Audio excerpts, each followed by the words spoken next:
el marco de la investigación del caso Audio, la Fiscalía incautó este jueves más equipos tecnológicos de la ministra Ángela Vivanco. Esta vez lo que la jurista utilizaba en sus clases en la Universidad Católica. Para analizar los efectos de este caso, el impacto también en el Poder Judicial y el sistema público, estamos en contacto con Angélica Torres, académica e investigadora del Programa de Reformas Procesales y Litigación de la Universidad Diego Portales. Angélica, muchas gracias por acompañarnos. Muy buenos días. Muchas gracias, buenos días.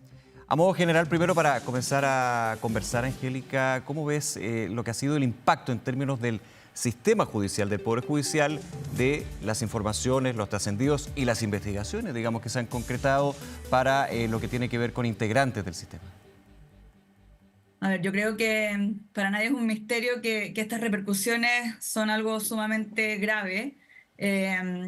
Dar cuenta de cómo se están involucrando distintos poderes en la toma de decisiones, no solo desde la perspectiva de la arista penal, que uno pudiera decir es grave que se estén cometiendo delitos, obviamente, sino también del funcionamiento en sí mismo de todo el sistema. Yo creo que con esto ha ido quedando de manifiesto algo que se ha venido sosteniendo desde hace bastante tiempo, que dice relación con el sistema justamente de nombramientos, tanto de los ministros de Corte y de los integrantes del Poder Judicial, así como del propio fiscal nacional.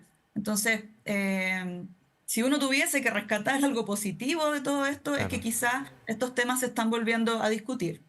Ahora, déjame hacerte una pregunta. ¿Es solo el sistema de nombramiento? He tenido conversaciones a lo largo de las últimas semanas donde uno también piensa que no es solamente el nombramiento. Obviamente hay un origen que genera, podríamos decir, un sistema que termina siendo en algunos puntos perverso, pero en lo que tiene que ver con otras instancias del Poder Judicial, del sistema del Poder Judicial, ¿también hay elementos que hay que echar un ojo? Por A ver, ejemplo, lo las que pasa es que inhabilidades, que obviamente también se originan del nombramiento, pero a veces no tanto. Claro, lo que pasa es que el sistema, para volver quizá un poco al tema del sistema de nombramiento, yo creo que perpetúa ciertas cosas que pueden ser un poco complejas y que tienen que ver con la propia cultura de cómo funciona el Poder Judicial. Piensa que ahora el sistema de nombramiento actual, que está a cargo de la misma Corte, lo que hace es un poco afectar la independencia de los integrantes del Poder Judicial hacia adentro. ¿En qué sentido? Que si yo soy una integrante del Poder Judicial, una jueza de una corte o de un tribunal inferior, obviamente todas las resoluciones que yo dicte van a estar pensadas en la misma línea de lo que están resolviendo mis superiores, para Claro. efectos de que si algún día quiero optar a algún cargo en una instancia superior, parte de la evaluación que ellos realicen, mire también cómo yo he venido resolviendo los casos que me toca ver, ¿no? Entonces, claro, el sistema tiene este componente que es complejo porque no tiene transparencia. Ya no se sabe muy bien cuáles son los criterios de elección, está teñido de componentes políticos, pero también tiene este otro componente que es afectar la independencia de los jueces al interior de sus propias funciones. Entonces yo creo que hay dos cosas ahí que efectivamente impactan de manera bien profunda. Ahora, Angélica, ¿cómo debería ser, entendiendo estas dificultades y por sobre todo eventuales brechas que generan irregularidades, lo voy a poner en ese caso, cómo debería ser el sistema de nombramiento? Ahora, Ujú. también considerando la experiencia comparada, porque no hay un sistema puro, digamos, no se ha demostrado que existe un posible sistema de nombramientos que termine siendo infalible, digamos, para evitar este tipo de situaciones.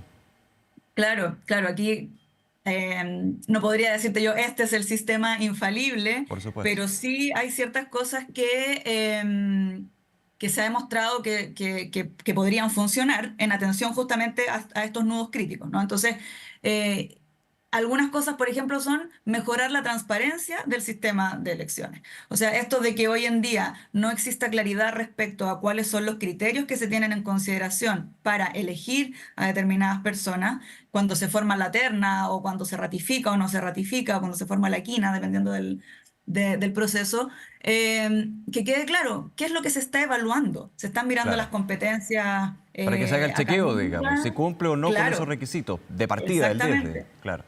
El desde, eso es algo, o sea, de hecho, cada vez que se habla de medidas para prevenir la corrupción en cualquier ámbito, la transparencia es uno de los primeros elementos que surge. Y no solo en sistemas de nombramientos de jueces, sino en cualquier ámbito en que estén involucrados funcionarios públicos. Por otra parte, la existencia quizá de un sistema que involucre a distintos actores. Y aquí, por ejemplo, esto se discutió en los procesos de modificación de la Constitución, en los fallidos procesos de cambios de Constitución, cuál podría ser un sistema idóneo y, por ejemplo, tener algo similar a lo que ocurre con el sistema de alta dirección pública. Sí. Quizá podría ir un poco en esa línea, o en cualquier caso, algún sistema que separara tal vez la función jurisdiccional de los nombramientos propiamente tales, para que no sea la propia Corte la que esté involucrada Eso. en dicho nombramiento, sino que existiera un externo en esa Claro, función. en los procesos constitucionales que vivimos hace muy poco, fue uno de los temas, de hecho, y uno podía ver que había cierta transversalidad, cierto consenso en que había que cambiar primero el sistema, ok, después cómo hacerlo. Ahora, en términos, se hablaba de un grupo colegiado, con distintos Ujú. integrantes, con distintos áreas del quehacer y la sociedad y por supuesto del ámbito judicial. Pero ahí la pregunta era, ¿tienen que estar incorporados en este eventual grupo colegiado, lo estoy poniendo así, los integrantes del Poder Judicial, los integrantes de la Corte Suprema, por ejemplo? Claro, ahí habría que definir cómo se conforma ese grupo y probablemente una medida podría ser incorporar, no sé, voy a pensar en voz alta, si fuesen Estamos cinco en eso, de personas, hecho, digo, estamos en eso. claro, un representante tal vez, pero no que estuviese absolutamente compuesto por integrantes del Poder Claro, porque Judicial. volvemos a lo mismo. Volveríamos a lo mismo. Y otro factor que muchas veces se levanta también es la ausencia de participación ciudadana en todos estos procesos. Y aquí no necesariamente estoy hablando de que se trate de cargos de elección popular, que podría ser otra vía, pero que no es la que se ha contemplado, al menos teóricamente en Chile, eh, y que por supuesto también tiene sus complejidades, pero que este organismo, este ente, en su composición también pudiese tener quizá alguna representación de la ciudadanía con alguno de sus integrantes. Ujú. Ahora, ¿cómo ves tú, en un aspecto más macro, quizás, Angélica, este como manto de duda o la duda en general o generalizada que se genera con este tipo de acusaciones que tienen que ser investigadas, por supuesto, desde los distintos ámbitos sobre el Poder Judicial? Ya ahora esto se traslada al Congreso Nacional con eventuales acusaciones constitucionales contra ministros, ministras de la Corte Suprema, ya sea por el originado de este caso Audio o de otros casos que venían de antes. Se genera una duda con respecto a si va a poder funcionar de correcta manera algo tan importante como es el sistema judicial en Chile. Bueno, yo creo que el daño es sumamente grande, o sea, ya se ha dicho que es una de las peores crisis del sistema dentro de los últimos años, pero yo creo que aquí hay dos cosas que pueden servir, que pueden ser útiles quizá para salir de la crisis. Una es lo que mencionaba al inicio de lo que hemos estado hablando, que es la posibilidad de hacer un cambio en el sistema de Claro, nombramiento. En Chile, en general, cada vez que hay una crisis de estas características, hay una se reacción. opta por alguna modificación. Sí, Por ejemplo, cuando ocurrió la crisis de financiamiento de campañas y partidos políticos, se dicta con la ley de posterioridad una ley. Claro, financiamiento de partidos políticos, claro. es tardío, pero por lo menos llama la atención. Y lo otro, creo yo, es que efectivamente la institucionalidad que tenemos funcione. Y en ese sentido, en este caso tenemos distintas vías para determinar la responsabilidad de la ministra Vivanco o de otros que pudieran estar involucrados. Y entonces, claro, por una parte está la responsabilidad disciplinaria, que es la que se está evaluando con la apertura del cuaderno de remoción, una eventual responsabilidad política, si es que se llega a establecer o a presentar una acusación constitucional, y también eventualmente responsabilidad penal. O sea, son carriles distintos que el sistema actualmente permite que funcionen para establecer distintos tipos de responsabilidad. Ujú. Entonces creo que eso es una prueba fuerte para el sistema, que cualquiera de estas vías funcione en el ámbito que le corresponda. Ahora, déjame hacerte también otro punto. ¿Actualmente son efectivos, funcionan los mecanismos de control y autorregulación, digamos, del Poder Judicial? Por ejemplo, uno diría, bueno, el ministro o la ministra, sin dar nombre, digamos, se reunió y comió con tal. Y después, meses después o años después, ese tal terminó siendo el abogado defensor o querellante en una causa que se eleva al Poder Judicial, al máximo tribunal. O en otro punto, el juez que se juntó con... Aquí está el tema de la inhabilidad. Esa raya de habilitarse o inhabilitarse, ¿está bien definida? ¿Funciona? A mí me han dicho que sí, otros dicen, bueno, habría que fortalecerlo un poco más, digamos, porque las relaciones humanas entre seres humanos, aunque sean instituciones como el Poder Judicial, la Corte Suprema, son inevitables, digamos. Ahí lo importante es cómo cada uno aplica el criterio y, por sobre todo el criterio, la norma y la ley. Sí. No me atrevería a dar un diagnóstico de si funciona o no funciona.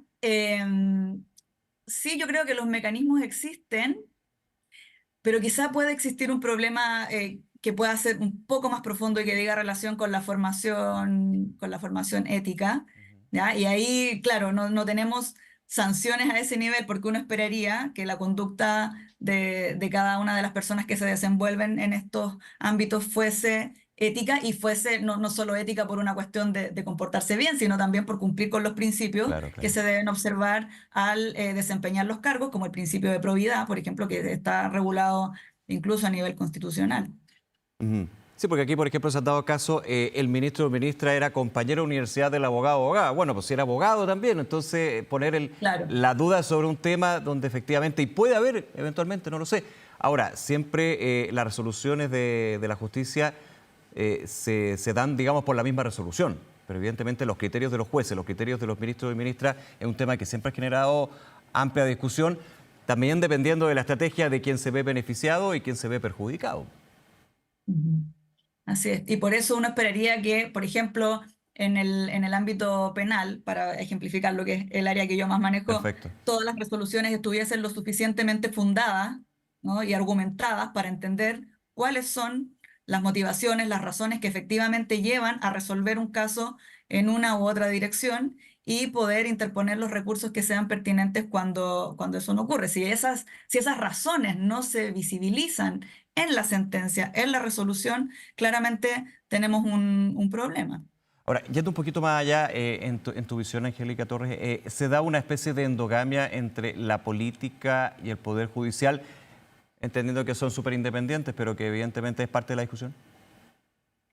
Yo creo que es parte de lo que ha empezado a quedar un poco de manifiesto. Y vuelvo al inicio, el modelo que tenemos en el sistema de nombramientos actualmente propicia que este tipo de situaciones ocurra. O sea, el hecho de no tener transparencia y de no tener claridad respecto de cuáles son los criterios para nombrar a alguien, necesariamente llevan a que se realicen este tipo de negociaciones a escondidas, donde Mm. finalmente se elige aquella persona que tiene más Bien. recomendaciones y no necesariamente las credenciales para estar en un determinado cargo.